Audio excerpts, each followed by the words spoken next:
It always is a great joy to have our Boy Scout troop and our Girl Scout troop here with us. Troop number 1 of the Boy Scouts and Troop 749 of the Girl Scouts. We are grateful for their participation in our worship, and we feel a participation with them as they go camping and do their badge work, take field trips to Washington, D.C., which both the Girl Scouts and the Boy Scouts have done. And we try to avail our finances and our property to them as best we can. When the Boy Scouts took their last trip to Washington, D.C., they drove our new van. And that, needless to say, saved them significant amounts of money, and if they would have had to raise enough money to rent transportation. So, men, women, young women, we're glad you're here.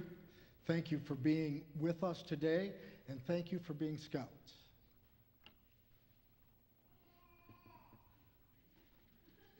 I agree.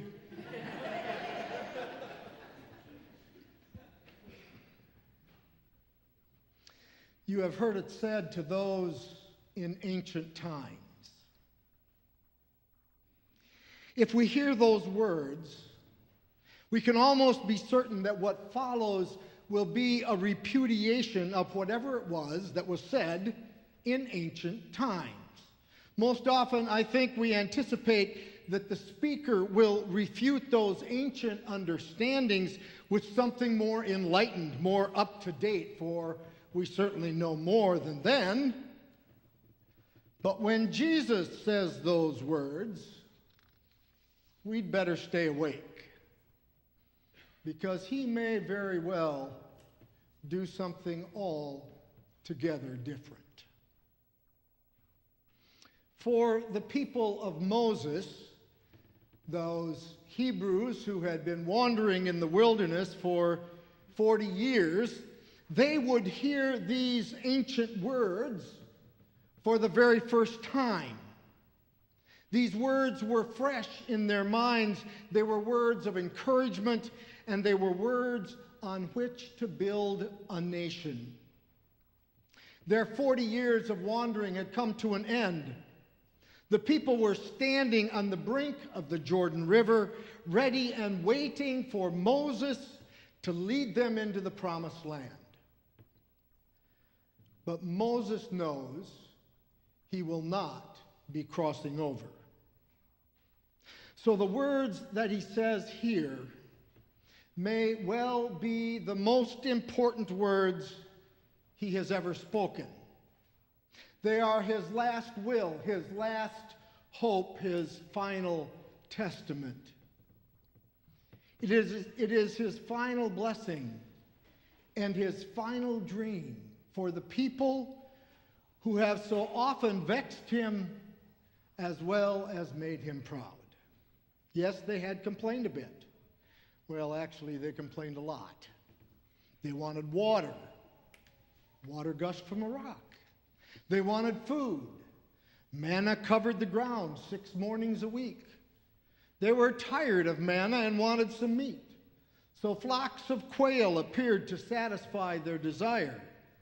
They even molded a golden calf to fall before and worship, and Moses countered by delivering 10 commandments to live by. At every point, Moses stepped in, and at every point, God provided. I don't know what your life is like, but if your life is like mine, it's a bit like the ancient Hebrews. I wandered. I've wanted more. I've had desires. I've molded golden calves. For close to 20 years, I spent Sunday mornings pretending to worship God and Jesus Christ. I spent the rest of my time living as if they didn't exist. It was easy to direct those church choirs and make a little pocket change. I knew the lingo. I knew my way around the church. And I was really good at being an imposter. but being an imposter eventually wears thin. In the language of Moses, I was choosing death and not life. Choose life, Moses says, as his final words of blessing on the people just before his death. Choose life, not death. It seems obvious, doesn't it? I mean, only a very few would choose death. Or is it only a very few? Don't all of us choose death once in a while? Perhaps even often? We make choices each and every day, choices that reflect whether we have chosen life or chosen death. When our yes means no, or our no means maybe, we choose death. When we see bullying going on at school or in the office and we do nothing, we are choosing death. When we have an opportunity to help someone, but we walk by ignoring the situation, we choose death. When we talk behind someone's back and laugh at that tasteless joke that demean, we choose death. We choose death when we are stingy with our money and covetous of our own time. We choose death when we lie about what we've done, cheat on an assignment, and our temper gets the best of us. When we choose violence, when we hate rather than love, we choose death. When we are afraid to stand up and speak for justice and against inequality, we choose death. When we choose to wantonly plunder the earth of her resources with no concern for the future, we choose death. When we choose to worship the god of money, or the god of status, or the god of bigotry, we choose death.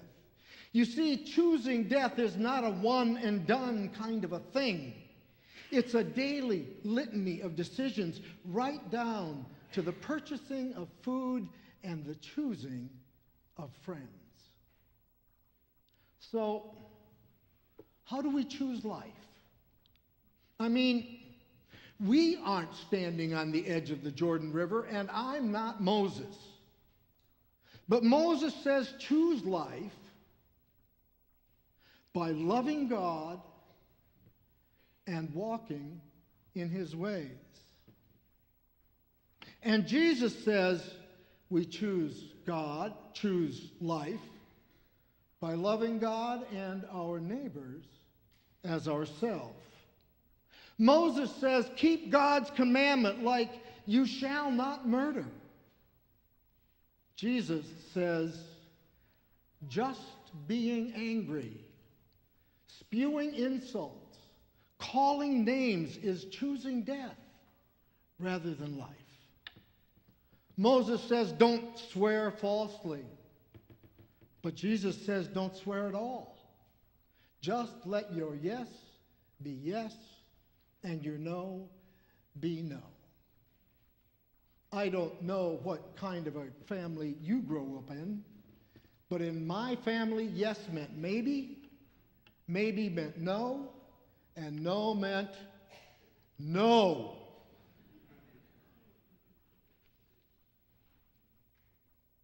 We pledged some allegiances this morning, something we seldom do in church, allegiance to the American flag and to the Christian flag.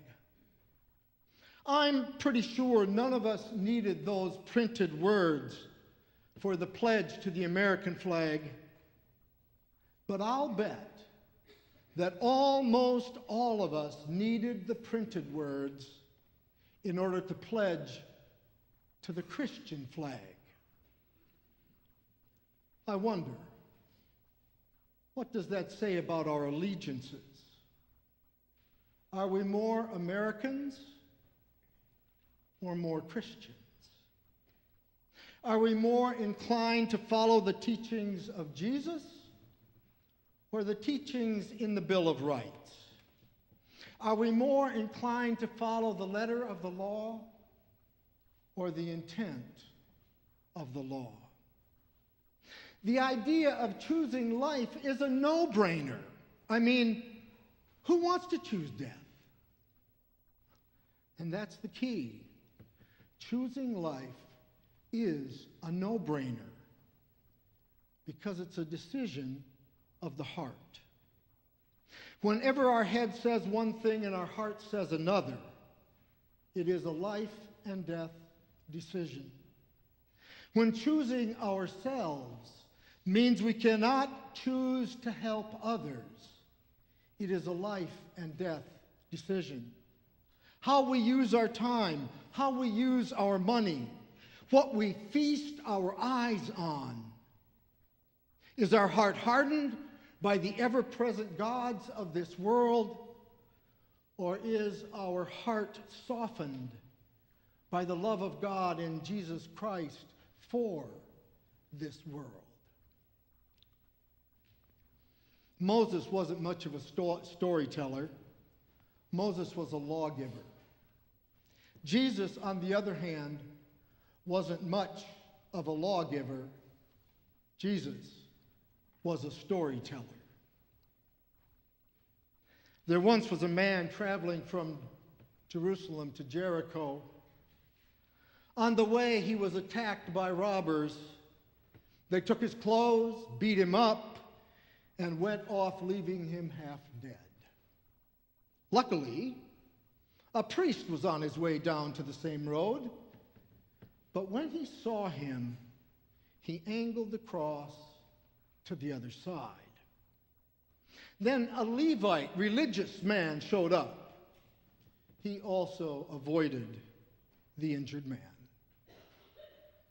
A Samaritan traveling the road came on him. When he saw the man's condition, his heart went out to him. He gave him first aid, disinfecting and bandaging his wounds.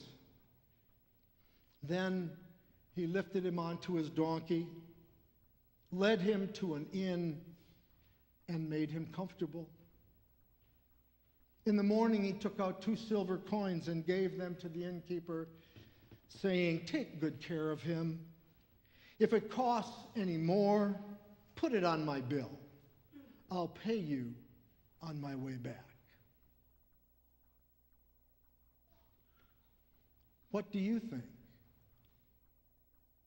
Which of the 3 became a neighbor to the man attacked by the robbers? Which of the 3 chose life? Go and do likewise. Amen.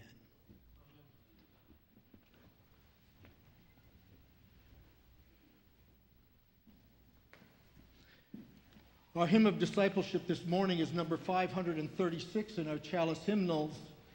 When we are living, we are in Christ Jesus. Both in our living and in our dying, we belong to God. There are 4 stanzas, 2 of them interlined, and verse stanzas 3 and 4 at the bottom of the second page. Will you stand with me as we sing?